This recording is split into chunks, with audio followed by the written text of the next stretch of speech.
Medical business में expertise रखने वाला एक प्रोफेशनल कंसल्टेंट मुझे बता रहा था कि कितने डॉक्टर, डेंटिस्ट और दूसरे लोग पैसे की प्रॉब्लम से जूझ रहे हैं। और मेरी सोच ये थी कि एक बार डॉक्टर बनने के बाद तो पैसा उनके घर बरसने लगता होगा। इस कंसल्टेंट ने मुझे एक बढ़िया बात कही। वो बड़ी दौलत से सिर्फ एक स्किल दूर है। इस लाइन का मतलब यह है कि ज्यादातर लोगों को सिर्फ एक और स्किल सीखने की जरूरत होती है और इसके बाद उनकी इनकम अपने आप बहुत ज्यादा बढ़ जाएगी। मैं ये पहले ही बता चुका हूं कि financial intelligence, accounting, investment, marketing और लॉ का कॉम्बिनेशन है। इन 4 टेक्निकल स्किल्स को मिला दें और पैसे से पैसा बनाना ज्यादा आसान हो जाएगा। जब पैसे की बात आती है तो ज्यादातर लोगों में सिर्फ ज्यादा कड़ी मेहनत करने की एबिलिटी होती है। स्किल्स के कॉम्बिनेशन का एक अच्छा एग्जाम्पल न्यूज़पेपर के उस रिपोर्टर का है। अगर वो सेल्स और मार्केटिंग के फील्ड में स्किल हासिल कर ले तो उसकी इनकम हवा से बातें कर सकती है। अगर मैं उसकी जगह होता तो मैं एडवर्टाइज, कॉपीराइटिंग और सेल्स के कोर्स में शामिल हो जाता।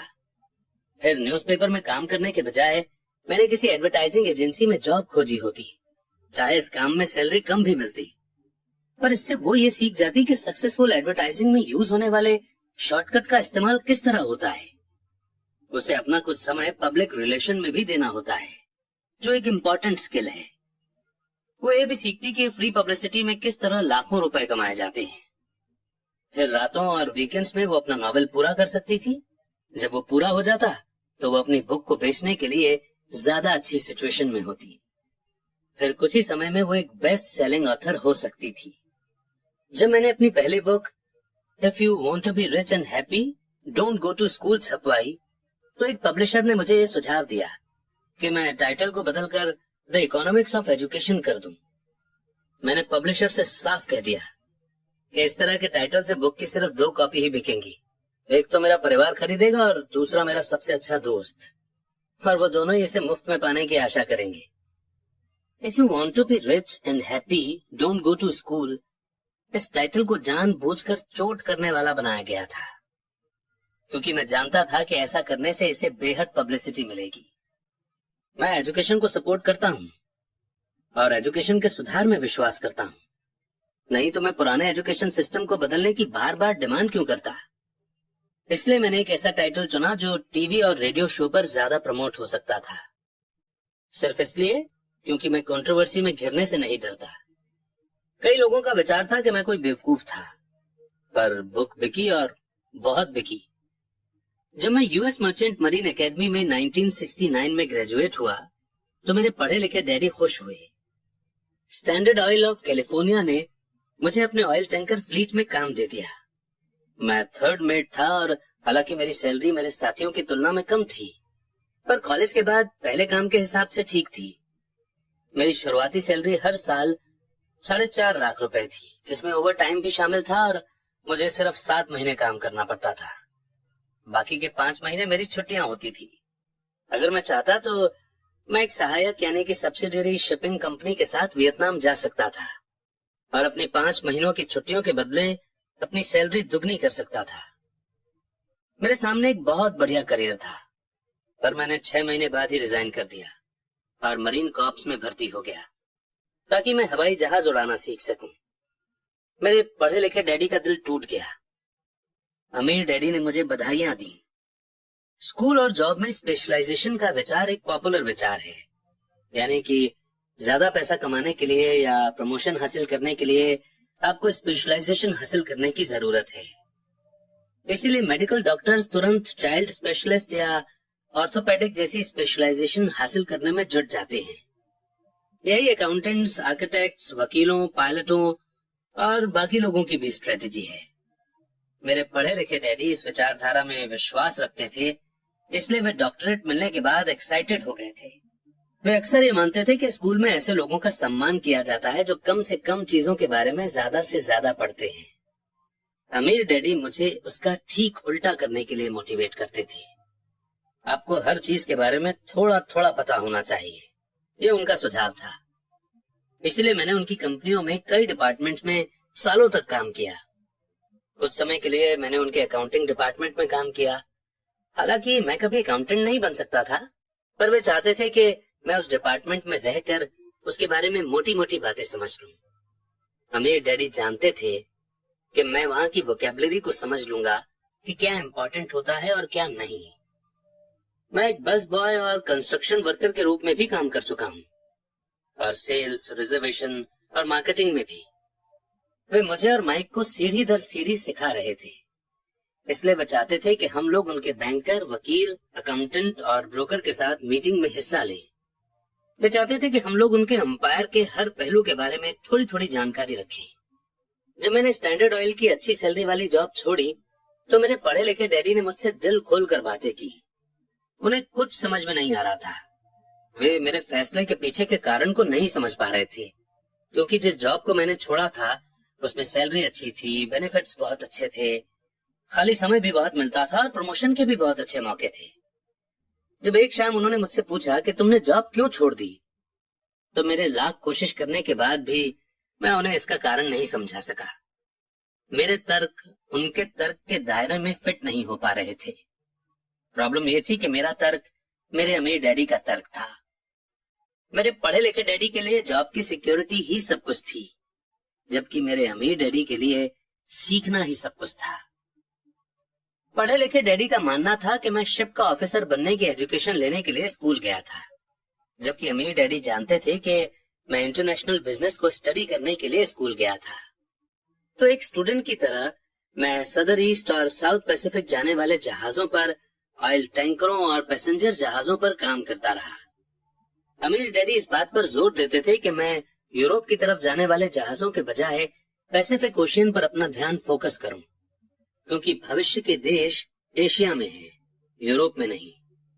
जबकि मेरे ज्यादातर क्लासमेट्स, जिनमें माइक भी शामिल था, अपने घरों पर पार्टी और मौज मस्ती करते थे, तब मैं Japan, Taiwan, Thailand, Singapore, Hong Kong, Vietnam, Korea और फिलीपींस में बिजनेस लोगों और बिजनेस करने के स्टाइल और कल्चर के बारे में जान रहा था।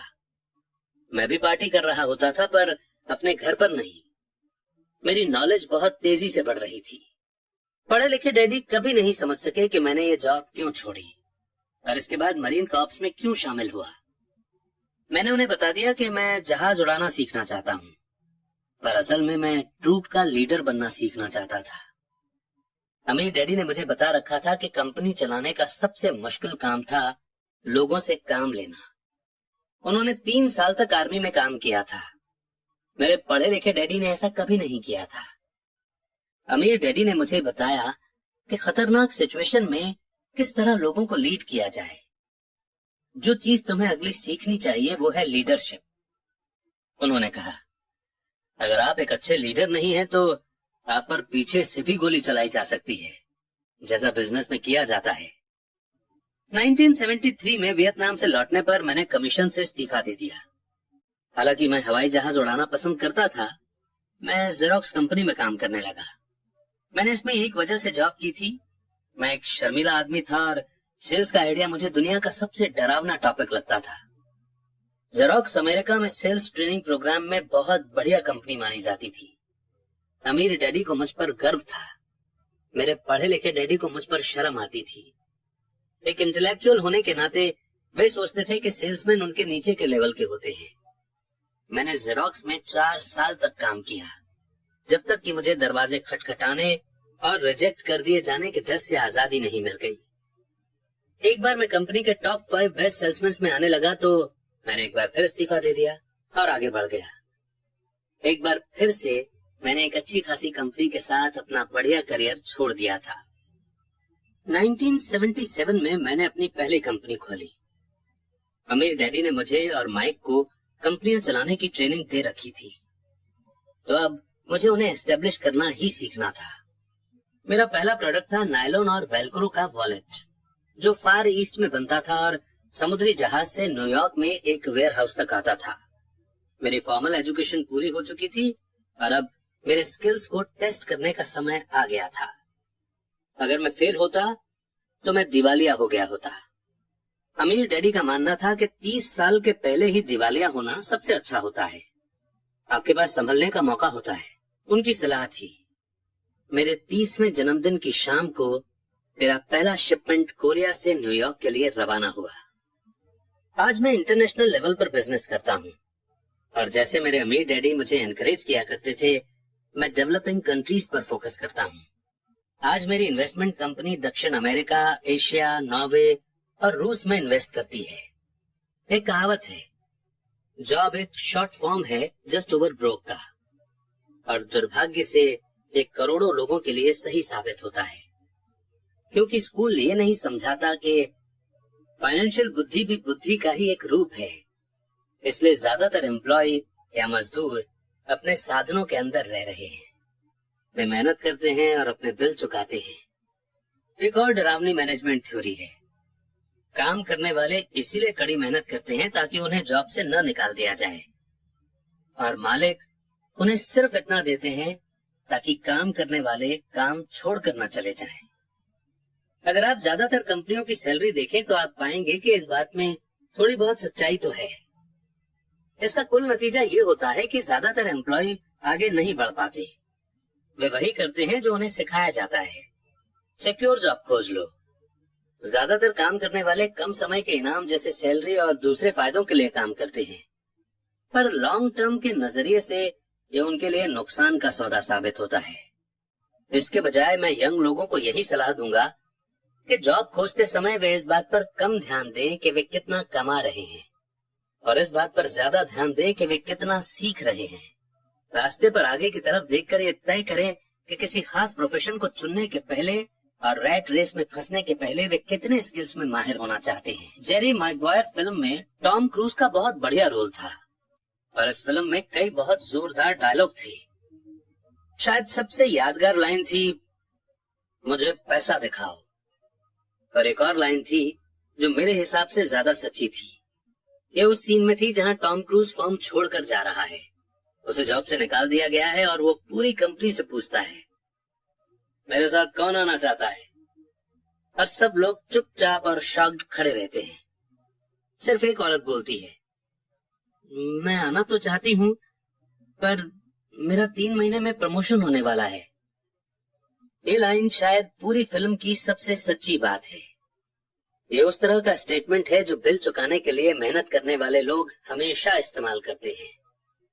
मैं जानता हूँ कि मेरे पढ़े लिखे डैडी हर साल सैलरी बढ़ने की आशा लगाए रखते थे, और हर साल उन्हें निराशा होती थी। इसलिए वे फिर से स्कूल जाकर और ज्यादा क्वालिफिकेशन हासिल करते थे ताकि उन्हें एक और सैलरी इंक्रीमेंट मिल सके, पर एक बार फिर उन्हें निराशा ही हाथ लगती थी। मैं अक्सर लोगों से ये सवाल पूछता हूँ, रोजमर्रा के ये काम आपको कहाँ ले जा रहे हैं? छोटे हैमस्टर की तरह लोगों को ये देखना चाहिए कि उनकी कड़ी मेहनत का नतीजा क्या निकल रहा है, उनका भविष्य कैसा होगा। Cyril Brickfield, the American Association of Retired People के पहले वाले एग्जीक्यूटिव डायरेक्टर का कहना है कि प्राइवेट पेंशन की हालत बहुत खराब है। पहली बात तो यह है कि आज काम करने वालों में से 50% को कोई पेंशन नहीं मिलेगी। इसी बात से चिंता होनी चाहिए। और बाकी बचे 50% में से भी 75 से 80% लोगों को मामूली पेंशन मिलेगी, जो हर महीने 5500 रुपए या 10,000 रुपए या 20,000 रुपए होगी। अपनी बुक द रिटायरमेंट मिथ में क्रेग एस कापेल लिखते हैं, मैं एक बड़ी नेशनल पेंशन एडवाइजरी फर्म के हेड ऑफिस में गया और मैं मैनेजिंग डायरेक्टर से मिला जिसकी एक्सपर्टीज बढ़िया रिटायरमेंट प्लान्स तैयार करने में थी। जब मैंने उससे पूछा कि छोटे ऑफिस में काम करने वाले लोगों को पेंशन से कितनी इनकम की उम्मीद करनी चाहिए, तो उसने विश्वास भरी मुस्कुराहट के साथ कहा, सिल्वर बुलेट। Silver bullet? इसका क्या मतलब होता है? मैंने पूछा। उसने अपने कंधे उचकाए। अगर बुजुर्गों को ये लगता है कि बुढ़ापे में उनके पास जिंदा रहने के लिए काफी पैसे नहीं हैं, तो वे अपने आप को गोली मार सकते हैं। कार्पल इसके बाद पुराने रिटायरमेंट प्लान और ज्यादा खतरनाक नए 401 के प्लान में फर्क को क्लियर करते हैं। ज्यादातर काम करने वालों के लिए ये कोई सुखद तस्वीर नहीं है, और ये तो हुई रिटायरमेंट की बात। जब इस तस्वीर में मेडिकल फीस और long term nursing home facility को जोड़ा जाता है तो तस्वीर डरावनी हो जाती है। उनकी 1995 की बुक में वे बताते हैं कि नर्सिंग होम की फीस हर साल 30 लाख से 50 लाख डॉलर है। और अगर हम इंडिया की बात करें तो अमेरिका और इंडिया में दोनों जगह गवर्नमेंट ऑफिशियल्स को पेंशन बंद है। वहां पर 401 के प्लान है और इंडिया में एनपीएस यानी कि न्यू पेंशन स्कीम है, जिसका मतलब है कि हर महीने हम और हमारे एम्प्लॉयर पैसे जोड़ेंगे जो कि किसी म्यूचुअल फंड में रखे जाएंगे ग्रो करने के लिए, और रिटायरमेंट पर हम वो पैसे ले सकते हैं। अगर हम ज्यादा जी लिए और हमारे पैसे खर्च हो गए तो आप ठीक समझे, हम जब बुढ़े होंगे और हमें पैसों की सबसे ज्यादा जरूरत होगी, उसी वक्त हमारे पास पैसे नहीं होंगे।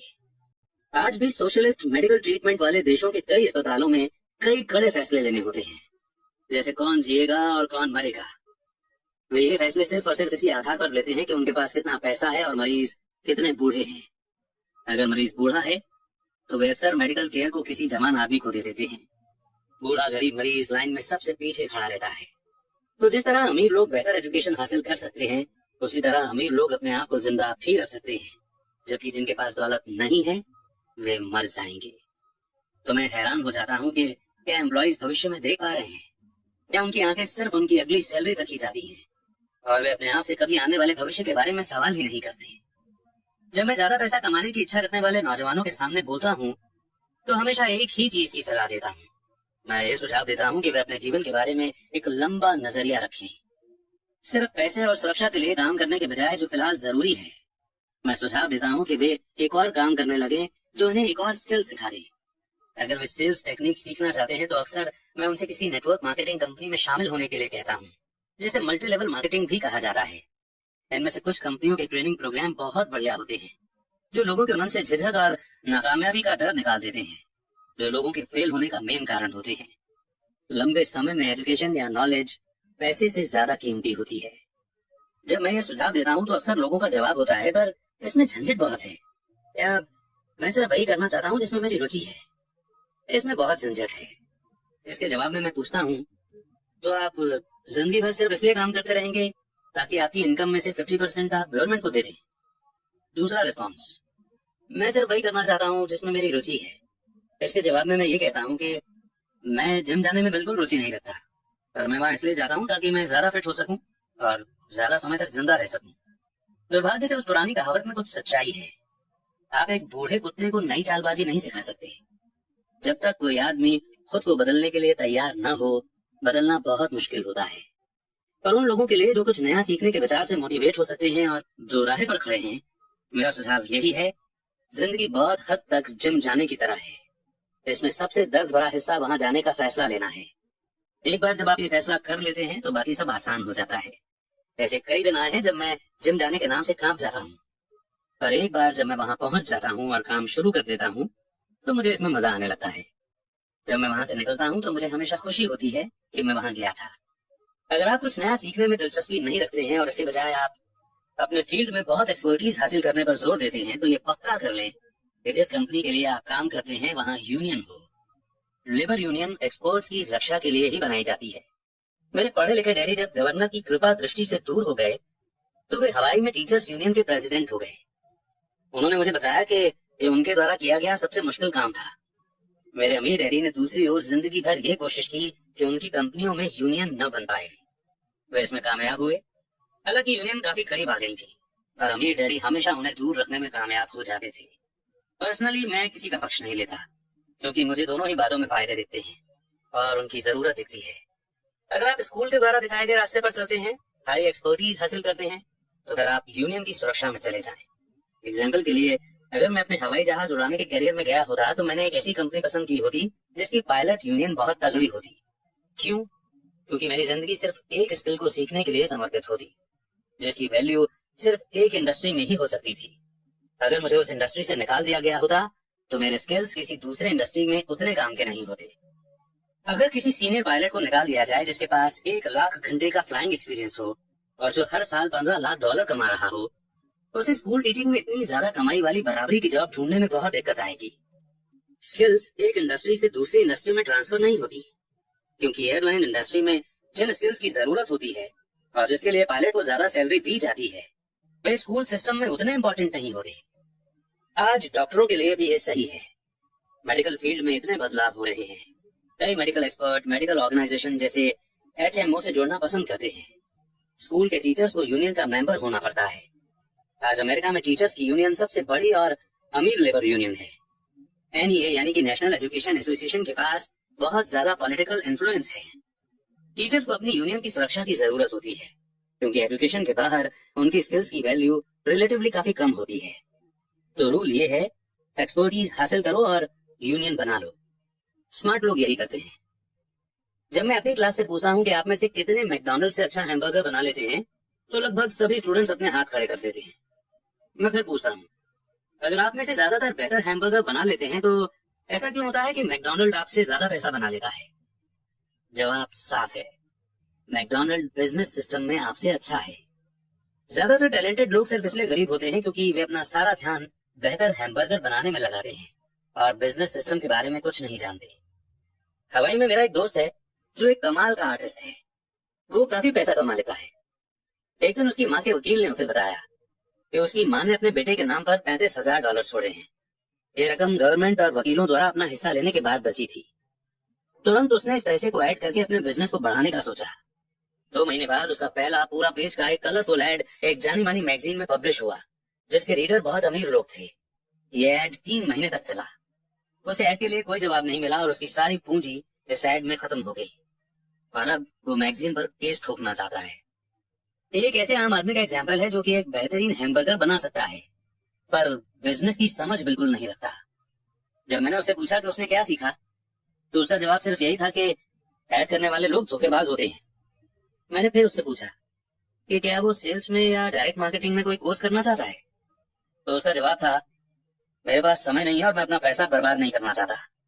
दुनिया टैलेंटेड गरीब लोगों से भरी पड़ी है। अक्सर वे या तो गरीब हैं या फिर पैसे की प्रॉब्लम से जूझ रहे हैं या अपनी स्किल से कम पैसा कमा रहे हैं, और इसकी जिम्मेदार उनकी नॉलेज नहीं है, बल्कि उनकी नॉलेज की कमी है। वे एक बेहतर हैमबर्गर बनाने के स्किल्स को पैना करने में ही लगे रहते हैं और हैमबर्गर को बेचने और उसे घर तक पहुंचाने की एफिशिएंसी पर बिल्कुल भी ध्यान नहीं देते हैं। शायद मैकडॉनल्ड सबसे अच्छा हैमबर्गर नहीं बनाता है, पर वे एक एवरेज हैमबर्गर को बेचने और उसे घर तक पहुंचाने में बेस्ट हैं। गरीब डैडी चाहते थे कि मैं स्पेशलाइजेशन हासिल करूं। उनका विचार था कि अगर मैं ऐसा करूंगा तो मुझे ज्यादा सैलरी मिलेगी। हालांकि उन्हें हवाई के गवर्नर ने साफ कह दिया था कि वे स्टेट गवर्नमेंट के लिए अब काम नहीं कर सकते। फिर भी मेरे पढ़े लिखे डैडी मुझे स्पेशलाइजेशन हासिल करने के लिए एनकरेज किया करते थे। मेरे पढ़े लिखे डैडी ने टीचर्स यूनियन का काम संभाल लिया था और वे हाईली एजुकेटेड और स्किल्ड प्रोफेशनल्स के लिए और ज्यादा सुरक्षा और फायदों के लिए कैंपेन छेड़ रहे थे। हम इस बात पर काफी बहस हुई, पर मैं जानता हूँ कि वे इस बात पर कभी सहमत नहीं हुए कि ज्यादा स्पेशलाइजेशन के कारण ही यूनियन की प्रोटेक्शन की जरूरत होती है। वे ये कभी नहीं समझ पाए कि आप जितनी ज्यादा स्पेशलाइजेशन हासिल कर लेते हैं, उतने ही ज्यादा आप चाल में फंस जाते हैं और आप अपनी स्पेशलाइजेशन पर डिपेंडेंट हो जाते हैं। अमीर डैडी की सलाह ये थी कि माइक और मैं खुद को ग्रो करें। कई कॉर्पोरेशंस यही करते हैं। वे बिजनेस स्कूल के किसी यंग टैलेंटेड स्टूडेंट को चुन लेते हैं और फिर उस आदमी को इस तरह से डेवलप करते हैं ताकि एक दिन वो कंपनी की जिम्मेदारी संभाल सके। और ये यंग टैलेंटेड एम्प्लॉय किसी एक डिपार्टमेंट में एक्सपर्ट नहीं होते। वे बिजनेस सिस्टम के सभी पहलुओं की जानकारी के लिए इस डिपार्टमेंट से उस डिपार्टमेंट तक का काम करना सीखते हैं। अमीर लोग अक्सर अपने बच्चों या दूसरे के बच्चों को इसी तरह से डेवलप करते हैं। ऐसा करने से उनके बच्चों को बिजनेस का पूरा प्रोसेस अच्छी तरह से समझ आ जाता है और वे ये भी समझ जाते हैं कि किस तरह अलग अलग डिपार्टमेंट में तालमेल होता है। सेकेंड वर्ल्ड वॉर की पीढ़ी में एक कंपनी से दूसरी कंपनी में जाना बुरा समझा जाता था। आज इसे स्मार्ट समझा जाता है, क्योंकि लोग ज्यादा स्पेशलाइजेशन हासिल करने के बजाय इस कंपनी को बदलकर दूसरी कंपनी में जाना पसंद करेंगे। तो क्यों न कमाने के बजाय सीखने पर फोकस किया जाए। कम समय में हो सकता है कि आपकी इनकम कम हो, पर लंबे समय में इससे आपको बहुत ज्यादा फायदा होगा। सक्सेस के लिए जिन मेन मैनेजमेंट स्किल्स की जरूरत होती है वे हैं 1. कैश फ्लो का मैनेजमेंट, 2. सिस्टम्स का मैनेजमेंट, आपके और आपके परिवार के साथ समय को मिलाकर, 3. लोगों का मैनेजमेंट। सबसे इंपॉर्टेंट स्किल्स सेल्स और मार्केटिंग की समझ होती है। सेल्समैनशिप ही पर्सनल सक्सेस की चाबी है, इसलिए आपको दूसरे आदमी के साथ कम्युनिकेशन में माहिर होना चाहिए, चाहे वो कोई कस्टमर हो, एम्प्लॉय हो, बॉस हो, पत्नी हो या फिर बच्चे हो। कम्युनिकेशन स्किल्स जैसे लिखना, बोलना और सौदेबाजी यानी बार्गेनिंग करना कामयाब जीवन के लिए बहुत जरूरी है। ये एक ऐसी स्किल है जिस पर मैं लगातार मेहनत करता हूँ और अपनी नॉलेज को बढ़ाने के लिए कोर्सेज में भाग लेता हूँ या एकेडमिक टेप खरीदता रहता हूँ। जैसा कि मैंने बताया कि मेरे पढ़े लिखे डैडी ने जितनी ज्यादा मेहनत की वे उतने ही ज्यादा काबिल बने। उन्होंने जितनी ज्यादा एक्सपर्टीज हासिल की वे उतने ही ज्यादा फंसते चले गए। हालांकि उनकी सैलरी बढ़ी, पर उनके ऑप्शंस कम होते चले गए। जब उन्हें गवर्नमेंट जॉब से हटा दिया गया, तभी उन्हें पता चला कि वे बिजनेस के नजरिए से कितने रिस्क में थे। ये तो उसी तरह का मामला हो गया जैसे प्रोफेशनल एथलीट को अचानक चोट लग जाए या वो खेलने के लिए ज्यादा बूढ़ा हो जाए। उनकी ऊंची सैलरी वाली सिचुएशन चली जाती है और वे अपनी लिमिटेड स्किल के सहारे जीवित रहते हैं। मैं सोचता हूँ कि इसलिए मेरे पढ़े लिखे डैडी बाद में यूनियनों के सपोर्टर बन गए थे। उन्होंने ये महसूस कर लिया था कि यूनियन ने उन्हें कितना ज्यादा फायदा दिलाया होता। मेरे डैडी माइक और मुझे सभी चीजों के बारे में थोड़ी थोड़ी जानकारी रखने के लिए मोटिवेट करते थे। वे हमें ऐसे लोगों के साथ काम करने के लिए एनकरेज करते थे जो हमसे ज्यादा स्मार्ट थे, और वे ये भी चाहते थे कि हम स्मार्ट लोगों से एक टीम के रूप में काम करवाएं। आज इसे कोऑर्डिनेशन ऑफ प्रोफेशनल स्पेशलाइजेशन कहा जाएगा। आज मैं पुराने स्कूल टीचर से मिलता हूँ जो हर साल लाखों डॉलर कमा रहे हैं। वे इतना ज्यादा इसलिए कमा रहे हैं क्योंकि उनके पास अपने फील्ड की एक्सपर्ट स्किल्स के अलावा और भी स्किल्स हैं। वे सिखा भी सकते हैं और बेच भी सकते हैं और मार्केटिंग भी कर सकते हैं। सेल्स और मार्केटिंग की स्किल्स ज्यादातर लोगों को इसलिए मुश्किल लगती है क्योंकि इसमें नकारे जाने या अस्वीकार किए जाने का डर होता है। आप कम्युनिकेशन, बार्गेनिंग और रिजेक्ट किए जाने के डर का सामना करने में जितने बेहतर होंगे, आपके लिए जिंदगी उतनी ही आसान होगी। जिस तरह मैंने न्यूज़पेपर की राइटर को सलाह दी थी जो बेस्ट सेलिंग ऑथर बनना चाहती थी, मैं हर किसी को वो सलाह देना चाहूंगा। टेक्निकल रूप से एक्सपर्टीज हासिल करने के कुछ मजबूत और कुछ कमजोर पहलू हैं। मेरे कुछ दोस्त हैं जो जीनियस हैं, पर वे दूसरे लोगों के साथ इफेक्टिव तरीके से बात नहीं कर पाते, और नतीजा ये है कि उनकी इनकम बहुत कम है। मैं उन्हें सलाह देता हूँ कि वे 1 साल तक बेचने की कला यानी आर्ट ऑफ सेलिंग सीख लें। चाहे वे कुछ भी न कमाएं, पर उनकी कम्युनिकेशन स्किल्स सुधर जाएंगी, और ये अनमोल चीज है। अच्छे सीखने वाले, बेचने वाले और मार्केटिंग करने वाले इंसान होने के अलावा हमें अच्छा टीचर और अच्छा स्टूडेंट होने की भी जरूरत है। दरअसल अमीर होने के लिए आप में लेने के लिए साथ ही देने की काबिलियत भी होनी चाहिए। फाइनेंशियल या प्रोफेशनल स्ट्रगल के मामलों में देने और लेने में बहुत कमी देखी गई है। मैं ऐसे कई लोगों को जानता हूँ जो सिर्फ इसलिए गरीब हैं क्योंकि वे न तो अच्छे स्टूडेंट हैं और न ही अच्छे टीचर हैं।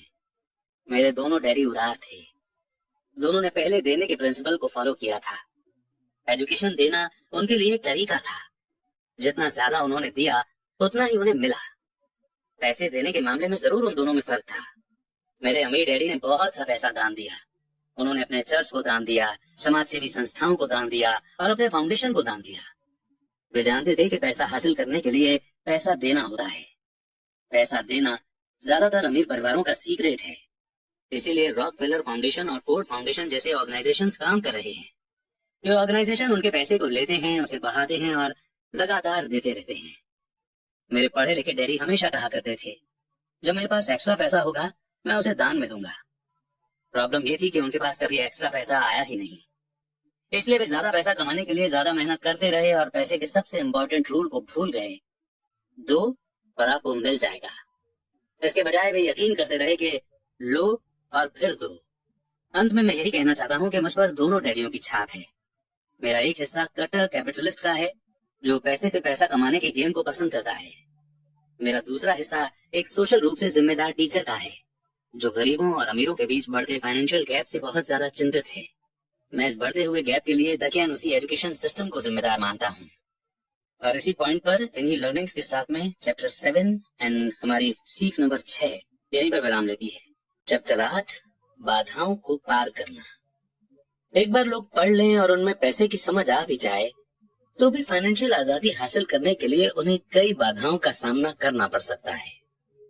ऐसे 5 कारण हैं जिनके कारण पैसे की समझ रखने वाले लोग अपने एसेट वाले कॉलम को ज्यादा नहीं बढ़ा पाते। एसेट वाला कॉलम जिससे बहुत सारा कैश फ्लो आता है। एसेट वाला कॉलम जो उन्हें अपने सपने की जिंदगी जीने का मौका देता है और अपने बिल चुकाने के लिए हरदम काम करने के झंझट से आजादी दे सकता है। ये 5 कारण हैं। 1 डर, 2 सनकीपन, 3 आलस, 4 बुरी आदतें और 5 जिद। कारण नंबर 1 पैसा खोने के डर से पार पाना। मैं कभी किसी ऐसे इंसान से नहीं मिला जिसे पैसे का नुकसान अच्छा लगता हो, और मैं कभी किसी ऐसे अमीर आदमी से भी नहीं मिला जिसने कभी भी पैसे का नुकसान न उठाया हो। पर मैं ऐसे बहुत से गरीब लोगों से मिला हूं जिन्होंने एक भी पैसा नहीं खोया है इन्वेस्टमेंट में। पैसा खोने का डर नेचुरल है, ये हर आदमी को होता है, अमीरों को भी। पर ये डर प्रॉब्लम नहीं है। प्रॉब्लम यह है कि आप इस डर का सामना किस तरह से करते हैं, पैसा खोने के बाद सिचुएशन से किस तरह से डील करते हैं, आप नाकामयाबी को किस तरह से लेते हैं, और यह आपके जीवन में बहुत इंपॉर्टेंट है। ये जिंदगी में सिर्फ पैसे के बारे में नहीं, बल्कि हर चीज के बारे में सही है। एक अमीर आदमी और एक गरीब आदमी में बेसिक फर्क यही होता है कि वे इस डर से किस तरह मुकाबला करते हैं। डरने में कोई बुराई नहीं है। पैसे के मामले में डरपोक होना भी कोई बुरी बात नहीं है। आप अब भी अमीर हो सकते हैं। हम सभी कुछ मौकों पर बहादुर होते हैं और कुछ मौकों पर डरपोक। मेरे दोस्त की पत्नी एक इमरजेंसी रूम की नर्स है। जब भी वो खून देखती है तो वो तुरंत काम में जुट जाती है। जब भी मैं इन्वेस्टमेंट का जिक्र करता हूँ वो भाग जाती है। जब मैं खून देखता हूँ तो मैं भागता नहीं, मैं बेहोश हो जाता हूँ। मेरे अमीर डैडी पैसे के नुकसान के डर या फोबिया को समझते थे। कुछ लोग सांप से डरते हैं, कुछ लोग पैसा गंवाने से डरते हैं। दोनों ही फोबिया हैं। उनका कहना था, पैसा गंवाने के बारे में उनका सुझाव यह छोटी सी लाइन थी, अगर आप रिस्क से घबराते हैं और चिंता करते हैं तो जल्दी शुरू कर दें। इसलिए बैंक तभी बचत यानी सेविंग्स की आदत डालना चाहती है जब आप छोटे होते हैं। अगर आप कम उम्र में शुरू करते हैं तो आपके लिए अमीर होना ज्यादा आसान होगा। मैं इस बारे में ज्यादा डिटेल में कुछ नहीं कहूंगा, पर 20 साल की उम्र में सेविंग शुरू करने वाले और 30 साल की उम्र में सेविंग शुरू करने वाले लोगों में बहुत बड़ा फर्क होता है, बहुत ही बड़ा फर्क। कहा जाता है कि दुनिया के अजूबों में से एक है कंपाउंड इंटरेस्ट की ताकत। मैनहट्टन आइलैंड की परचेज दुनिया के महान डील्स में से एक मानी जाती है। न्यूयॉर्क को $24 में खरीदा गया था, पर अगर उस $24 को 8% एनुअल इंटरेस्ट पर इन्वेस्ट कर दिया जाता तो वही $24 1995 के अंत तक $28 ट्रिलियन से ज्यादा हो गए होते। मैनहट्टन को 1995 की रियल एस्टेट की कीमतों पर दोबारा खरीदा जा सकता था, और इसके बाद भी इतना पैसा बच जाता कि लॉस एंजलिस का ज्यादातर हिस्सा खरीदा जा सके। मेरा पड़ोसी एक बड़ी कंप्यूटर कंपनी के लिए काम करता है। वो 25 सालों से वहां पर है। अगले 5 सालों में वो कंपनी छोड़ देगा और उसके 401 के रिटायरमेंट प्लान में $40 लाख जमा होंगे। ये mainly fast growing mutual fund में इन्वेस्ट किए गए हैं, जो बाद में बॉन्ड और गवर्नमेंट सिक्योरिटीज में बदल लिए जाएंगे। जॉब छोड़ते वक्त उसकी उम्र सिर्फ 55 साल होगी और उसके पास $3 लाख से ज्यादा की पैसिव इनकम होगी, जो कि उसकी सैलरी से ज्यादा होगी। अगर आप हारने या रिस्क लेने से डरते हैं तो ये भी किया जा सकता है, पर अगर आपको जल्दी ही इसकी शुरुआत करनी होगी और एक रिटायरमेंट प्लान तो बनाना ही होगा, और आपको इन्वेस्ट करने से पहले भी एक भरोसेमंद फाइनेंशियल प्लानर की सर्विस लेनी होगी। और अगर आपके पास ज्यादा समय नहीं है या आप जल्दी रिटायर होना चाहते हैं तो आप किस तरह पैसे खोने के डर का सामना करते हैं। मेरे गरीब डैडी ने कुछ नहीं किया। वे सिर्फ इस टॉपिक को टालते रहे और इस बारे में चर्चा करने के लिए तैयार नहीं हुए।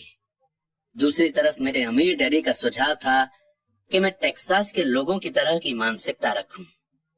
मैं टेक्सास और वहां के लोगों को पसंद करता हूं। उनका कहना था, टेक्सास में हर चीज बड़े पैमाने पर होती है। जब टेक्सास के लोग जीतते हैं तो वो बड़ी जीत होती है, और जब वे हारते हैं तो वो हार भी कमाल की होती है। वे हारना पसंद करते हैं? मैंने पूछा। मेरे कहने का ये मतलब नहीं है, कोई भी हारना पसंद नहीं करता। मुझे एक हारा हुआ खुश आदमी दिखा दो और मैं तुम्हें बता दूंगा कि हार ऐसी होती है, अमीर डैडी ने कहा। मैं रिस्क, रिवॉर्ड और फेलियर के बारे में टेक्सास के लोगों के नजरिए के बारे में बात कर रहा हूं। वे जिंदगी के बारे में इस तरह से सोचते हैं। वे बड़े स्केल पर जीते हैं। वे यहाँ के ज्यादातर लोगों की तरह नहीं जीते हैं, जो पैसे के मामले में बिल्कुल कॉकरोच की तरह होते हैं। जब कोई उन पर रोशनी डालता है तो कॉकरोच घबरा जाते हैं। अमीर डैडी समझाते रहे, मुझे टेक्सास का नजरिया सबसे ज्यादा पसंद है। जब वे जीतते हैं तो उन्हें खुद पर गर्व होता है, और जब वे हारते हैं तो भी वे बड़ी बड़ी बातें करते हैं। टेक्सास में एक कहावत है, अगर आपको दिवालिया होना है तो बड़े पैमाने पर हुआ जाए। आप डुप्लेक्स के लिए दिवालिया हो जाएं, इसके बारे में कोई बड़ी शेखी नहीं बोली जा सकती। यहाँ पर ज्यादातर लोग हारने से इतना ज्यादा डरते हैं कि उनके लिए दिवालिया होने के लिए डुप्लेक्स भी नहीं होता। वे माइक और मुझे लगातार ये बताया करते थे कि फाइनेंशियल फेलियर का सबसे बड़ा कारण ये होता है कि लोग खेल को बहुत ज्यादा सेफ और बचकर खेलते हैं। लोग हारने से इतना ज्यादा डरते हैं कि वे हार जाते हैं। ये उनके शब्द थे। पेन टार्केंटन, जो कि एक वक्त का महान NFL क्वार्टरबैक था, उसने इस बात को दूसरी तरह से कहा है। जीतने का मतलब है हारने से नहीं डरना। मेरी अपनी जिंदगी में मैंने ये पाया है कि जीत हमेशा हार के ठीक बाद आती है। जब मैंने आखिरकार मोटरसाइकिल चलाना सीखा तो उसके पहले मैं कई बार गिरा। मैं आज तक किसी गोल्फर से नहीं मिला हूं जिसने कोई गोल्फ बॉल न घुमा दी हो। मैं आज तक ऐसे प्रेमियों से भी नहीं मिला हूं जिनका दिल कभी न टूटा हो।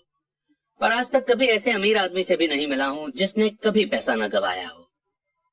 तो ज्यादातर लोग फाइनेंशियल तौर पर इसलिए नहीं जीत पाते क्योंकि उन्हें अमीर होने की खुशी से पैसा खोने का दर्द कहीं ज्यादा होता है।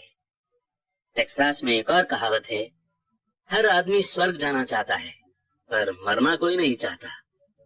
ज्यादातर लोग अमीर होने का सपना देखते हैं पर पैसा खोने के विचार से कांप जाते हैं, इसीलिए वे कभी स्वर्ग नहीं पहुंच पाते। अमीर डैडी माइक और मुझे टेक्सास में अपनी ट्रिप्स के बारे में कहानियां सुनाया करते थे। अगर आप सचमुच ये सीखना चाहते हैं कि रिस्क को, हार और फेलियर को किस तरह से संभाला जाए, तो सैन एंटोनियो जाकर अलेमो को देखो। अलेमो उन बहादुर लोगों की महान कथा है जिनके पास सक्सेस की कोई उम्मीद नहीं थी, फिर भी ये जानते हुए उन्होंने लड़ने का ऑप्शन चुना। उन्होंने समर्पण करने के बजाय मरने का ऑप्शन चुना। ये पढ़ने लायक मोटिवेशनल स्टोरी है। वैसे ये एक दुखद मिलिट्री की हार है। वे आखिरकार फेल हुए, वे हार गए। तो टेक्सास के लोग किस तरह फेलियर का सामना करते हैं? वे अब भी चिल्लाते हैं, अलेमो को याद रखो। माइक और मैंने ये कहानी कई बार सुनी। जब भी अमीर डैडी किसी बड़े डील को करने वाले होते थे और वे नर्वस होते थे, तब वे हमें ये कहानी सुनाया करते थे। जब भी वे काफी मेहनत कर चुके होते और या तो मामला सही हो जाता था या बिगड़ जाता था, तब वे हमें ये कहानी सुनाया करते थे। हर बार जब वे गलती करने या पैसा गंवाने से डरते थे, तब वे हमें यही कहानी सुनाया करते थे। इससे उन्हें ताकत मिलती थी, क्योंकि ये कहानी उन्हें याद दिलाती थी कि किस तरह पैसे के नुकसान को फाइनेंशियल जीत में बदला जा सकता है। अमीर डैडी जानते थे कि फेलियर उन्हें ज्यादा मजबूत और स्मार्ट बनाएगी। ऐसा नहीं था कि उन्हें हारना पसंद था या वे हारना चाहते थे। वे सिर्फ इतना जानते थे कि वे कौन थे और वे किस तरह हार का सामना करेंगे। वे नुकसान उठा लेंगे और फिर उसे जीत में बदल देंगे। यही उन्हें एक विनर बनाता था और दूसरों को लूजर। इससे उन्हें रिस्क उठाने के लिए अपनी लिमिट से आगे जाने की हिम्मत मिलती थी, जबकि बाकी लोग उस सीमा के पार नहीं जा पाते थे। इसलिए मैं टेक्सास के लोगों को इतना पसंद करता हूँ। उन्होंने एक बड़े फेलियर को लिया और उसे एक टूरिस्ट डेस्टिनेशन के रूप में बदल लिया, जिससे करोड़ों की इनकम हो रही है। पर उनके सबसे गहरे शब्द शायद ये हैं, टेक्सास के लोग अपनी हार को दफनाते नहीं हैं, वे उनसे इंस्पिरेशन लेते हैं। वे अपने हार को लेकर उन्हें नारों में बदल देते हैं। हार टेक्सास के लोगों को जीतने के लिए मोटिवेट करती है।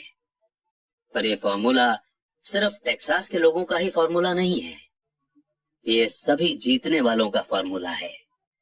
जैसा मैंने कहा कि मोटरसाइकिल से बार बार गिरना गाड़ी चलाना सीखने के प्रोसेस का हिस्सा था। मुझे याद है कि गिरने के बाद मुझ में गाड़ी चलाना सीखने के लिए ज्यादा पक्का इरादा आ गया था। मेरा इरादा गिरने से कम नहीं हुआ था। मैंने ये भी कहा है कि मैं कभी किसी ऐसे गोल्फर से नहीं मिला जिसकी बॉल कभी गलत नहीं गई हो। किसी टॉप के प्रोफेशनल गोल्फर के लिए बॉल खोना या टूर्नामेंट हारना उसे ज्यादा बेहतर बनने, कड़ी मेहनत करने और ज्यादा प्रैक्टिस करने के लिए मोटिवेट करता है। इससे वे ज्यादा बेहतर बनते हैं। जीतने वालों के लिए हार एक इंस्पिरेशन बन जाती है, हारने वालों को हार बर्बाद कर देती है।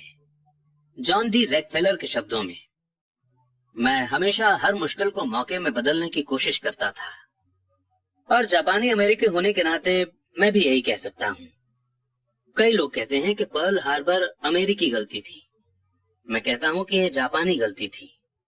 टोरा टोरा फिल्म में एक संयमित जापानी एडमिरल खुशियां मना रहे अपने नीचे काम करने वालों से ये कहता है, मुझे डर है कि हमने एक सोते हुए राक्षस को जगा दिया है। पर्ल हार्बर को याद करो। एक नारा बन गया। यह अमेरिका की सबसे बड़ी हार में से एक था। फिर भी इसके कारण उसे जीतने की इंस्पिरेशन मिली।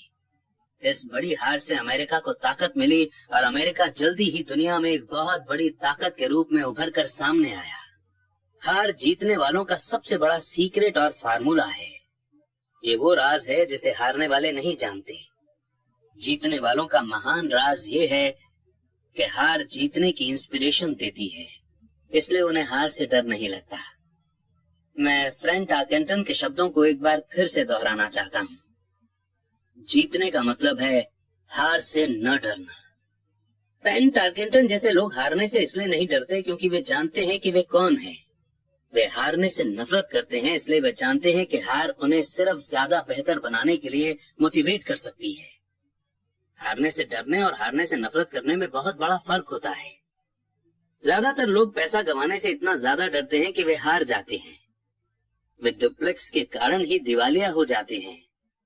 फाइनेंशियल रूप से वे जीवन में बहुत ज्यादा सेफ गेम खेलते हैं और बहुत छोटे स्केल पर खेलते हैं। वे बड़े घर और बड़ी कारें तो खरीद लेते हैं, पर वे बड़े इन्वेस्टमेंट नहीं करते।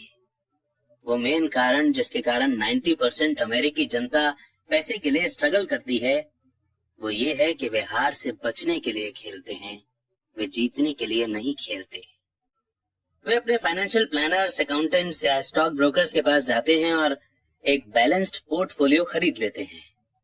ज्यादातर के पास सीडी, कम इनकम वाले बॉन्ड, फ्रांसिस म्यूचुअल फंड्स और बहुत कम स्टॉक्स में बहुत सा कैश जमा होता है। ये एक सिक्योर और समझदारी से बनाया गया पोर्टफोलियो होता है, पर ये जीतने वाला पोर्टफोलियो नहीं होता। ये उस आदमी का पोर्टफोलियो होता है जो हार से बचने के लिए खेल रहा है। मुझे गलत मत समझिए, शायद ये 70% पॉपुलेशन से बेहतर पोर्टफोलियो होता है और ये डरावना है, क्योंकि पोर्टफोलियो ना होने से बेहतर है सेफ पोर्टफोलियो होना। ये किसी ऐसे आदमी के लिए बहुत बढ़िया पोर्टफोलियो होता है जो सेफ्टी को पसंद करता है, पर सेफ गेम खेलने और बैलेंस्ड इन्वेस्टमेंट पोर्टफोलियो वो तरीका नहीं है जिससे सक्सेसफुल इन्वेस्टर अपना गेम खेलते हैं। अगर आपके पास कम कैपिटल है और आप अमीर होना चाहते हैं तो पहले तो फोकस्ड हो जाएं, बैलेंस नहीं। अगर आप किसी सक्सेसफुल आदमी को देखेंगे तो शुरुआत में वे बैलेंस नहीं होते। बैलेंस लोग कहीं नहीं जा पाते, वे एक ही जगह पर बने रहते हैं। प्रोग्रेस करने के लिए आपको पहले अनबैलेंस्ड होना पड़ता है। इसे देखने के लिए आप अपने चलने की प्रोग्रेस को देखें। थॉमस एडिसन बैलेंस्ड आदमी नहीं थे, वे फोकस्ड थे। बिल गेट्स भी बैलेंस नहीं थे, वे फोकस्ड थे। डोनाल्ड ट्रंप फोकस्ड थे। जॉर्ज सोरोस फोकस्ड थे। जॉर्ज पैटन ने अपने टैंकों को फैलाया नहीं, उन्होंने उन्हें फोकस्ड किया और जर्मन लाइन के कमजोर ठिकानों को उड़ा डाला। फ्रांसीसियों ने मेजेनॉट लाइन में अपने आर्मी को फैलाया था और आप जानते ही हैं कि उनके साथ क्या हादसा हुआ था। अगर आप में अमीर बनने की इच्छा है तो खुद को फोकस्ड कर लें। अपने बहुत से अंडों को सिर्फ कुछ बास्केट में रख लें, वो न करें जो गरीब और मिडिल क्लास लोग करते हैं। वे बहुत कम अंडों को बहुत से बास्केट में रखते हैं। अगर आप हार से नफरत करते हैं तो सेफ खेलें। अगर हारने से आप कमजोर हो जाते हैं तो सेफ खेलें और बैलेंस्ड इन्वेस्टमेंट का रास्ता चुनें। अगर आपकी उम्र 25 साल से ज्यादा है और आप रिस्क उठाने से डरते हैं तो बदले नहीं बल्कि सेफ खेलें, पर इसकी शुरुआत जल्दी करें। अपने अगले अंडे को जल्दी ही इकट्ठा करना शुरू कर दें क्योंकि इसमें समय लगेगा। पर अगर आपके पास आजादी के सपने हैं, रैट रेस से बाहर निकलने का इरादा है, तो आपको खुद से ये सवाल पूछना चाहिए, मैं किस तरह फेलियर का सामना करूंगा? अगर नाकामयाबी से आपको जीतने की इंस्पिरेशन मिलती है तो शायद आपको कोशिश करनी चाहिए, पर सिर्फ शायद। अगर हार आपको कमजोर बना देती है या आप पर मेंटल प्रेशर डालती है, उस बिगड़े नवाब की तरह जो हर बार कोई चीज गलत होने पर मुकदमा दायर करने के लिए वकील को ढूंढता है, तो सेफ गेम ही खेलें। अपना जॉब करते रहें। बॉन्ड या म्यूचुअल फंड खरीदें, पर याद रखें कि इनमें भी रिस्क होता है, हालांकि ये ज्यादा सेफ होते हैं। मैं ये सब इसलिए कह रहा हूँ और टेक्सास और फ्रांट टारकेंटन का जिक्र इसलिए कर रहा हूँ क्योंकि असेट वाले कॉलम को बढ़ाना आसान है। ये कम बुद्धि का खेल है, इसमें बहुत ज्यादा एजुकेशन की जरूरत नहीं है। 5th क्लास का मैथ्स स्टूडेंट भी ये कर सकता है। पर असेट वाले कॉलम को तेजी से बढ़ाना बहुत ज्यादा बुद्धि का खेल है। इसमें हिम्मत, धीरज और हार झेलने की ताकत की जरूरत है। हारने वाले हार से बचते हैं, जबकि फेलियर हार को जीत में भी बदल सकती है। अलेमों को याद रखिए। कारण नंबर 2, सनकीपन का सामना करना। आसमान गिर रहा है, आसमान गिर रहा है। हम में से ज्यादातर लोग उस छोटे मुर्गे की कहानी जानते हैं जो आसमान गिरने की चेतावनी देता हुआ अपने अड्डे में दौड़ रहा था। हम इस तरह के बहुत से लोगों को जानते हैं, पर हम सबके अंदर एक ऐसा ही छोटा मुर्गा होता है। और जैसा मैंने पहले ही कहा है कि सनकी आदमी दरअसल छोटे मुर्गे की तरह नहीं है। हम सभी में एक छोटा मुर्गा होता है जो तब उभर कर सामने आता है जब हमारे विचारों पर डर और डाउट हावी हो जाते हैं। हम सभी के मन में डाउट होता है, मैं स्मार्ट नहीं हूं, मैं बहुत ज्यादा अच्छा नहीं हूं, फलाना आदमी मुझसे बेहतर है। हमारे डाउट्स अक्सर हमें इनएक्टिव कर देते हैं। हम क्या होगा वाला खेल खेलते हैं। क्या होगा अगर मेरे इन्वेस्ट करने के बाद इकोनॉमी धराशायी हो जाए, या क्या होगा अगर मेरा समय खत्म हो जाए और मैं पैसा वापस न चुका सकूं। क्या होगा अगर घटनाएं मेरे प्लान के हिसाब से न हो। या हमारे कई ऐसे दोस्त या पहचान वाले भी हो सकते हैं जो हमें अपनी कमजोरियों की याद दिला सकते हैं, चाहे हमने उनसे सलाह मांगी हो या नहीं। वे अक्सर कहते हैं, तुम्हें ऐसा क्यों लगता है कि तुम ये कर सकते हो, या अगर ये इतना ही बढ़िया होता तो हर कोई ऐसा क्यों नहीं कर रहा है, या फिर ये कभी कामयाब हो ही नहीं सकता। तुम्हें पता ही नहीं है कि तुम किस बारे में बात कर रहे हो। डाउट के ये तीर कई बार इतने तीखे होते हैं कि हम काम करना शुरू ही नहीं कर पाते। हम आगे बढ़ने में नाकाम होते हैं, तो हम सिर्फ चीजों के साथ ही बने रहते हैं और मौके हमारे पास से होकर गुजर जाते हैं। हम जिंदगी को अपने पास से गुजरते हुए देखते रहते हैं और अपने शरीर में जकड़न के कारण बिना हिले डुले बैठे रहते हैं। हमने इसे अपनी जिंदगी में कभी न कभी इस तरह से महसूस किया होगा और कई लोगों के साथ ये बहुत बार हुआ होगा। फाइडेलिटी मैगलेन म्यूचुअल फंड के पीटर लिंच आसमान गिरने की वार्निंग को शोर कहते हैं और हम सभी इसे सुनते हैं। शोर या तो हमारे दिमाग में सुनाई देता है या फिर ये बाहर से आता है, अक्सर दोस्तों से, परिवार से, कलीग से और मीडिया से। लिंच 1950 के दशक के दौरान का एक्सपीरियंस बताते हैं, जब न्यूक्लियर वॉर का खतरा न्यूज़पेपर में इतना ज्यादा पब्लिश किया गया था कि लोगों ने फॉल आउट शेल्टर्स बना लिए थे और अनाज पानी इकट्ठा करना शुरू कर दिया था। अगर उन्होंने फॉल आउट शेल्टर बनाने के बजाय इस पैसे को समझदारी से मार्केट में इन्वेस्ट कर दिया होता तो शायद आज वे फाइनेंशियल रूप से आजाद होते। जब कुछ साल पहले लॉस एंजलिस में दंगे भड़के तो सारे देश में बंदूक की सेल बढ़ गई। वॉशिंगटन स्टेट में एक आदमी हैमबर्गर के मांस के कारण मर जाता है और एरिजोना हेल्थ डिपार्टमेंट सभी रेस्टोरेंट को आदेश देता है कि बीफ को अच्छी तरह से पकाया जाए। एक दवाई की कंपनी नेशनल टीवी एड में लोगों को सर्दी होते हुए दिखाती है। एड फरवरी में दिखाया जाता है। सर्दी से बीमार होने वालों की संख्या बढ़ जाती है और उस दवा की सेल भी। ज्यादातर लोग गरीब होते हैं, क्योंकि जब इन्वेस्टमेंट की बात आती है तो दुनिया में ऐसे छोटे मुर्गों की संख्या बहुत है जो ये चिल्लाते हुए घूम रहे हैं कि आसमान गिर रहा है, आसमान गिर रहा है। और छोटे मुर्गे इसलिए इन्फ्लुएंस होते हैं क्योंकि हम सभी के अंदर एक छोटा मुर्गा होता है। विनाश की अफवाहों और बुरे समय की कल्पना से आपके मन में डाउट और डर पैदा न हो, इसमें बहुत ज्यादा बहादुरी की जरूरत होती है। 1992 में रिचर्ड नाम का मेरा एक दोस्त मुझसे मिलने फिनिक्स आया। वो स्टॉक्स और रियल एस्टेट में हमारे द्वारा किए गए काम से बहुत इम्प्रेस था। फिनिक्स रियल एस्टेट की कीमतों में मंदी चल रही थी।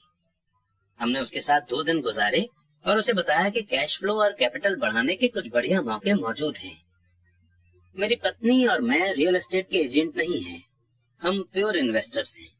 एक रिजॉर्ट कम्युनिटी में एक यूनिट तय करने के बाद हमने एक एजेंट से बात की, जिसने उस दोपहर को उस यूनिट को बेच दिया। 2 बेडरूम के उस घर की कीमत सिर्फ $42,000 थी। इसी तरह के यूनिट उस समय $65,000 में बिक रहे थे। उसे ये बहुत फायदे का सौदा लगा।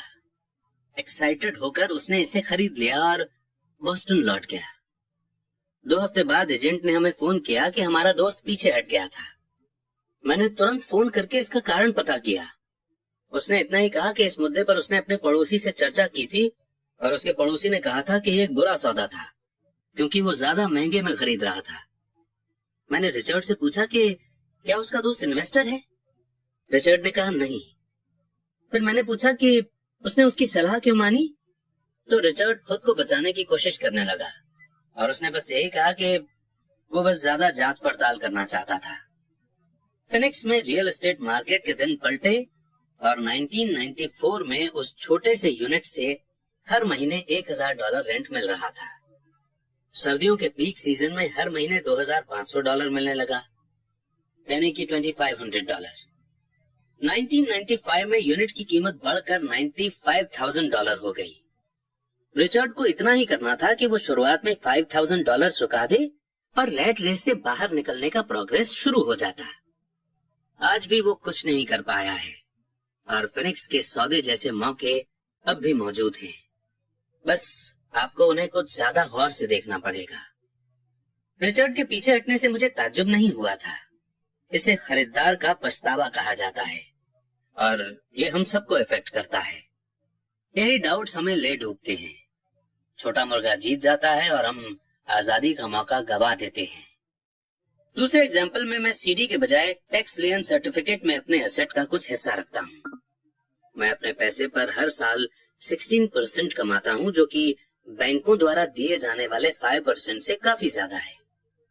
ये सर्टिफिकेट रियल एस्टेट द्वारा सिक्योर्ड होते हैं और स्टेट के कानून द्वारा प्रोटेक्टेड होते हैं, जो यकीनन ज्यादातर बैंकों से ज्यादा बेहतर होते हैं, जिस आधार पर उन्हें खरीदा जाता है। वो भी काफी सेफ फॉर्मूला है। उनमें सिर्फ एक दिक्कत ये होती है कि उन्हें कैश में नहीं बदला जा सकता, तो मैं उन्हें 2 से 7 साल की सीडी मान लेता हूँ। हर बार जब भी मैं किसी को बताता हूँ, खासकर उसे जिसने अपना पैसा सीडी में रखा हुआ है, कि मैं अपने पैसे को इस तरह रखता हूँ, तो वे मुझे बताते हैं कि ये रिस्की है।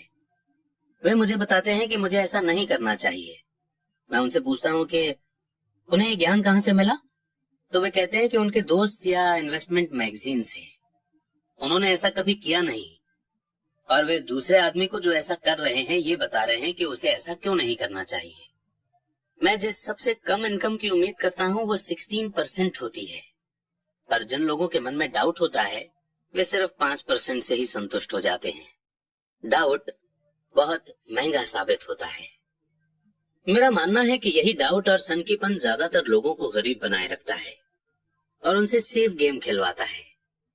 असली दुनिया इंतजार कर रही है कि आप अमीर बने, सिर्फ आपके डाउट ही आपको गरीब बनाए हुए हैं। जैसा मैंने कहा कि रैट रेस से बाहर निकलना आसान है, इसमें ज्यादा एजुकेशन की जरूरत नहीं होती, पर इन डाउट्स के कारण ज्यादातर लोग इससे बाहर नहीं निकल पाते। डाउट करने वाले लोग कभी नहीं जीत पाते। अमीर डैडी का कहना था, डाउट और डर के कारण इंसान डाउट करने वाला बन जाता है। ऐसे लोग सिर्फ बुराई करते हैं, जबकि जीतने वाले लोग एनालाइज करते हैं।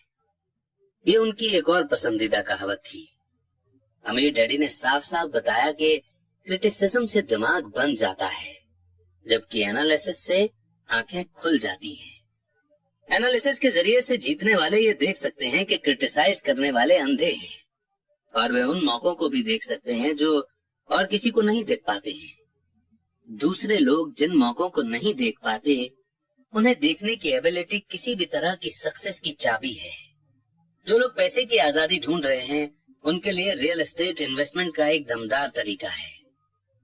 पर जब भी मैं रियल एस्टेट का जिक्र करता हूँ तो मुझे ये सुनने को मिलता है, मैं टॉयलेट नहीं सुधारना चाहता। इसी को पीटर लिंच शोर कहते हैं। इसी को मेरे अमीर डैडी शक करने वाले लोगों के बहाने कहते थे।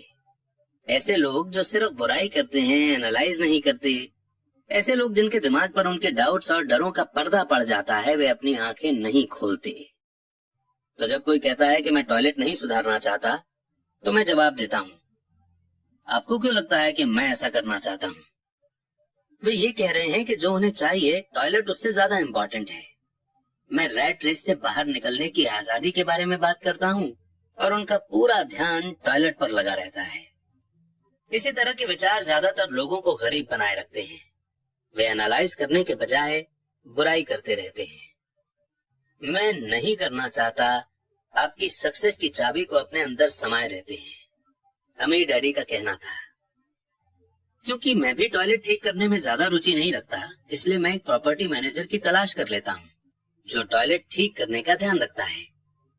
घरों या अपार्टमेंट्स को चलाने के लिए एक बढ़िया प्रॉपर्टी मैनेजर को ढूंढने के बाद मेरा कैश फ्लो बढ़ जाता है। पर इससे भी ज्यादा इम्पोर्टेंट ये है कि एक बढ़िया प्रॉपर्टी मैनेजर मुझे और ज्यादा रियल एस्टेट खरीदने का मौका देता है, क्योंकि मुझे टॉयलेट का ध्यान नहीं रखना पड़ेगा। एक बढ़िया प्रॉपर्टी मैनेजर रियल एस्टेट में सक्सेस की चाबी है। मेरे लिए रियल एस्टेट से भी ज्यादा इम्पोर्टेंट है एक अच्छा मैनेजर खोजना। अक्सर किसी बढ़िया प्रॉपर्टी मैनेजर को अच्छे डील्स के बारे में पहले से पता चल जाता है, जबकि रियल एस्टेट एजेंट्स को बाद में पता चलता है, जिसके कारण वे और भी ज्यादा वैल्यूएबल हो जाते हैं।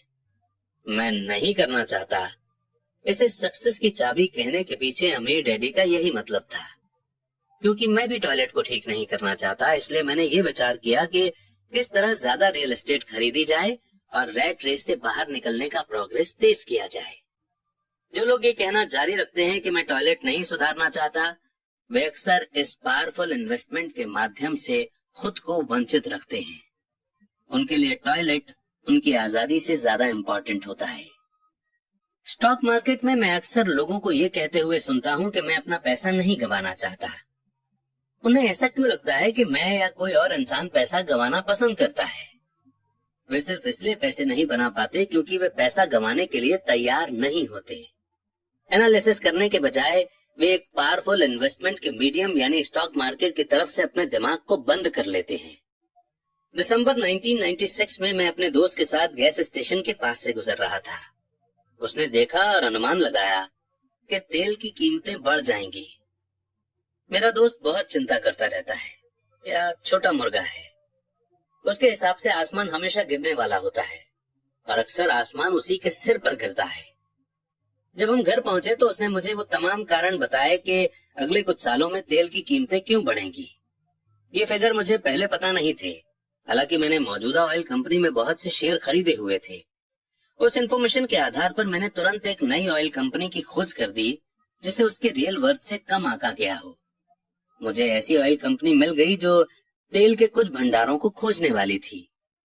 मेरा ब्रोकर्स इस नई कंपनी को लेकर अच्छा खासा एक्साइटेड हो गया और मैंने 65 सेंट पर शेयर के रेट पर 15,000 यानी कि 15,000 शेयर खरीद लिए।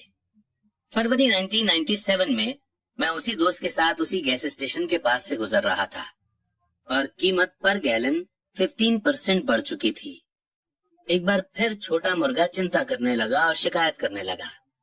मैं मुस्कुराया क्योंकि जनवरी 1997 में उस छोटी ऑयल कंपनी ने तेल खोज लिया था और वो 15,000 शेयर अब बढ़कर $3 पर शेयर हो गए थे और मेरे दोस्त के अनुसार गैस की कीमतें लगातार बढ़ती रहेंगी। एनालिसिस करने के बजाय छोटे मुर्गे अपने दिमाग को बंद कर लेते हैं। अगर ज्यादातर लोग ये समझ लें कि स्टॉक मार्केट इन्वेस्टमेंट में स्टॉक किस तरह काम करते हैं, तो ज्यादातर लोग हार से बचने के बारे में अपना ध्यान नहीं लगाएंगे और जीतने के लिए इन्वेस्ट करेंगे। स्टॉप एक कंप्यूटर इंस्ट्रक्शन है जो प्राइस गिरने पर आपके शेयर को अपने आप बेच देता है ताकि आपका कम से कम नुकसान हो और आपको ज्यादा से ज्यादा फायदा मिल सके। जो लोग हारने से घबराते हैं उनके लिए ये एक बहुत अच्छा तरीका है। तो जब भी मैं लोगों को मैं नहीं चाहता इस पर ध्यान फोकस करते हुए देखता हूँ और वे क्या चाहते हैं इस पर ध्यान फोकस करते हुए नहीं देखता हूँ, तो मैं समझ लेता हूँ कि उनके दिमाग में शोर की आवाज बहुत तेज होगी। छोटा मुर्गा उनके दिमाग पर हावी होगा तभी चीख रहे हैं, आसमान गिर रहा है और टॉयलेट टूट रहे हैं। इसलिए वे अपनी अनचाही चीजों से बचते हैं, पर वे इसकी भारी कीमत चुकाते हैं। वे जिंदगी से जो चाहते हैं वो शायद उन्हें कभी न मिल पाए। अमीर डैडी ने मुझे छोटे मुर्गों को देखने का एक तरीका सुझाया। वही करो जो कर्नल सैंडर्स ने किया था।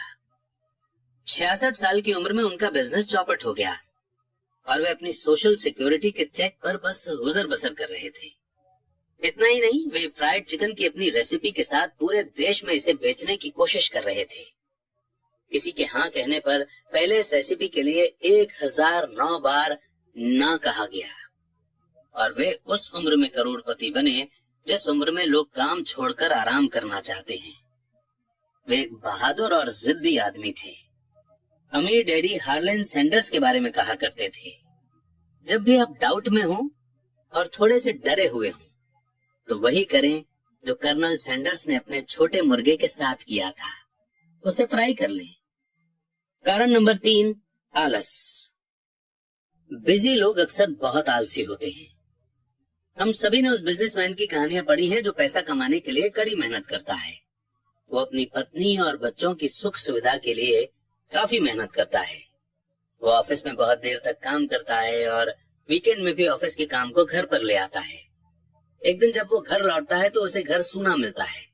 उसकी पत्नी अपने बच्चों के साथ घर छोड़कर चली जाती है। उसे पता था कि उसके और उसकी पत्नी के बीच में प्रॉब्लम है, पर उस रिश्ते को ज्यादा मजबूत बनाने के बजाय वो काम में ही बिजी रहा। निराश होकर वो अपने काम के प्रति लापरवाह हो जाता है और उसके काम पर इतना ज्यादा असर पड़ता है कि उसकी जॉब चली जाती है। आज मैं कई ऐसे लोगों से मिलता हूँ जो इतने बिजी हैं कि उन्हें अपनी प्रॉपर्टी की परवाह करने की भी फिक्र नहीं है, और ऐसे भी लोग हैं जो इतने ज्यादा बिजी हैं कि उन्हें अपने हेल्थ की परवाह ही नहीं है। दोनों का कारण एक ही है, वे बिजी हैं और वे बिजी बने रहना चाहते हैं, क्योंकि वे किसी चीज का सामना नहीं करना चाहते। उन्हें ये बताने की जरूरत नहीं है। अंदर से वे खुद जानते हैं। असल में अगर आप उन्हें याद दिलाएं तो वे गुस्सा हो जाते हैं या चिढ़ जाते हैं। अगर वे जॉब में या बच्चों के साथ बिजी नहीं हैं तो वे टीवी देखने, मछली पकड़ने, गोल्फ खेलने या शॉपिंग करने में बिजी होते हैं, पर वे अंदर से जानते हैं कि वे किसी इंपॉर्टेंट चीज का सामना करने से कतरा रहे हैं। यह आलस का सबसे आम रूप है। यहाँ आलस का मतलब है बिजी बने रहना। तो आलस का इलाज क्या है? जवाब है थोड़ा सा लालच। हम में से ज्यादातर लोगों का पालन पोषण इस तरह से किया गया है कि हम लालच या इच्छा को बुरा समझते हैं। मेरी माँ कहा करती थी, लालची लोग बुरे होते हैं, पर हम में से हर एक अच्छी चीजें, नई चीजें, एक्साइटिंग चीजें हासिल करना चाहता है, तो उस इच्छा की भावना को काबू में रखने के लिए अक्सर माँ बाप इच्छा को गिल्ट से जोड़ देते हैं। तुम हमेशा अपने बारे में ही सोचते हो, क्या तुम्हें नहीं मालूम तुम्हारे भाई बहन भी हैं? ये मेरी माँ की फेवरेट कहावत थी। या फिर तुम क्या खरीदना चाहते हो? मेरे डैडी की फेवरेट कहावत थी, तुम ऐसा सोचते हो कि जैसे हमारे पास बहुत सा पैसा है। क्या तुम ये सोचते हो कि पैसा पेड़ पर लगता है? हम अमीर नहीं हैं, तुम तो जानते ही हो। मुझ पर शब्दों का तो उतना असर नहीं पड़ा, पर उन शब्दों में जो गुस्सा और गिल्ट का मिक्सचर था उसका मुझ पर बहुत ज्यादा असर हुआ। या इसके अपोजिट गिल्ट का जाल ये था, मैं तुम्हारे लिए ये खरीद कर अपने जीवन का बलिदान दे रहा हूँ। मैं तुम्हारे लिए ये इसलिए खरीद रहा हूँ क्योंकि जब मैं छोटा था तो मेरे माँ बाप मुझे खरीद कर नहीं दे पाए थे। मेरा एक पड़ोसी है जो पूरी तरह से दिवालिया है, पर वो अपनी कार को अपने गैरेज में पार्क नहीं कर सकता। गैरेज में उसके बच्चों के खिलौने भरे पड़े हैं। उन बिगड़े हुए बच्चों को मुंह मांगी चीज मिल जाती है। उस पड़ोसी के शब्द हैं, मैं नहीं चाहता कि मेरे बच्चों को किसी चीज की कमी हो। उसने उनके कॉलेज के लिए या अपने रिटायरमेंट के लिए कुछ भी अलग से बचाकर नहीं रखा है, पर उसके बच्चों को हर खिलौना मिल जाता है। उसे पोस्ट में एक नया क्रेडिट कार्ड मिला है और वो अपने बच्चों को घुमाने के लिए लास वेगास ले गया। मैं ये अपने बच्चों के लिए कर रहा हूँ। ये उसके महान बलिदान के शब्द थे। अमीर डैडी इस लाइन से चिढ़ते थे, मैं इसे नहीं खरीद सकता। मेरे असली घर में मुझे यही लाइन अक्सर सुनने को मिल जाया करती थी। इसके बजाय अमीर डैडी चाहते थे कि उनके बच्चे ये कहें, मैं इसे किस तरह खरीद सकता हूँ। उनका तर्क था कि मैं इसे नहीं खरीद सकता। इस लाइन से आप अपने दिमाग का दरवाजा बंद कर लेते हैं। इसे अब और ज्यादा सोचने की जरूरत नहीं होती। मैं इसे किस तरह खरीद सकता हूँ? इस लाइन से आपके दिमाग के दरवाजे खुल जाते हैं। इससे ये सोचने पर मजबूर होता है और जवाब ढूंढता है। पर सबसे इम्पोर्टेंट बात तो ये है कि मैं इसे नहीं खरीद सकता, ये लाइन झूठी होती है। और इंसान की आत्मा ये बात जानती है। इंसान की आत्मा बहुत ताकतवर होती है। उनका कहना था कि ये जानती है और ये कुछ भी कर सकती है। जब एक आलसी दिमाग कहता है कि मैं इसे नहीं खरीद सकता, तो आपके अंदर एक जंग छिड़ जाती है। आपकी आत्मा गुस्सा हो जाती है और आपके आलसी दिमाग को अपने झूठ पर अड़े रहना पड़ता है। आत्मा चीखती है, चलो भी हम जिम चलकर एक्सरसाइज करते हैं। और आलसी दिमाग कहता है, पर मैं अभी थका हुआ हूँ, आज मैंने सचमुच बहुत काम किया है। यह इंसान की आत्मा कहती है, मैं गरीबी से थक गई हूँ, चलो इस दलदल से निकलते हैं और अमीर बनते हैं।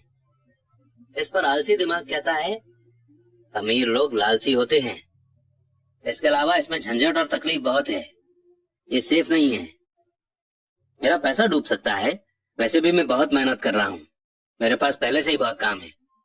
देखो आज रात को ही मुझे कितना काम करना पड़ेगा, मेरा बॉस कह रहा था कि यह काम सुबह तक पूरा हो जाना चाहिए। मैं इसे नहीं खरीद सकता, ये लाइन दुख से भरी हुई है। इससे लाचारी की भावना आती है, जिससे निराशा और इसके बाद डिप्रेशन पैदा हो जाता है। मैं इसे किस तरह खरीद सकता हूँ? इस लाइन से संभावनाओं, एक्साइटमेंट और सपनों की दुनिया खुल जाती है। इसीलिए मेरे अमीर डैडी इस बात से ज्यादा चिंतित नहीं होते थे कि आप क्या खरीदना चाहते हैं, पर वे ये जानते थे कि मैं इसे किस तरह खरीद सकता हूँ। इस लाइन से एक ज्यादा मजबूत दिमाग और एक ज्यादा प्रोग्रेस करने वाली आत्मा का निर्माण होता है। इसलिए उन्होंने माइक या मुझे शायद ही कभी कुछ दिया हो। इसके बजाय वे हमसे ये कहते थे कि तुम इसे कैसे खरीद सकते हो। और ये हमारे कॉलेज के बारे में भी सही था, जिसे हमने अपने खर्चे से पूरा किया है। वे हमें गोल को हासिल करना नहीं सिखा रहे थे, वे तो हमें गोल को हासिल करने के प्रोसेस की नॉलेज दे रहे थे। मेरी समझ से आज प्रॉब्लम यह है कि करोड़ों लोग अपने लालच को लेकर गिल्ट से जुड़ रहे हैं। ये उनके बचपन से लेकर बुढ़ापे तक चलता है। वे जिंदगी में मिलने वाली अच्छी अच्छी चीजें चाहते हैं। ज्यादातर लोगों के सबकॉन्शियस माइंड में यही थॉट मौजूद रहता है कि आपको ये नहीं मिल सकती, या आप इसे नहीं खरीद पाएंगे, या आप इसे कभी नहीं खरीद पाएंगे। जब मैंने रैट रेस से बाहर निकलने का फैसला किया, तो मेरे दिमाग में एक सवाल आया, मैं किस तरह इस रेस से बाहर निकल सकता हूँ ताकि मुझे दोबारा काम न करना पड़े। और मेरे दिमाग में जवाब और आइडिया अपने आप आ गए। सबसे मुश्किल चीज थी मेरे असली माता पिता की सीख। हम इसे नहीं खरीद सकते, या आप सिर्फ अपने बारे में ही मत सोचो, या फिर तुम दूसरों के बारे में क्यों नहीं सोचते। और इसी तरह के शब्द जो मेरे लालच को दबाने के लिए मुझ में गिल्ट भरते थे। तो आप किस तरह अपने आलस से जीत सकते हैं? इसका जवाब है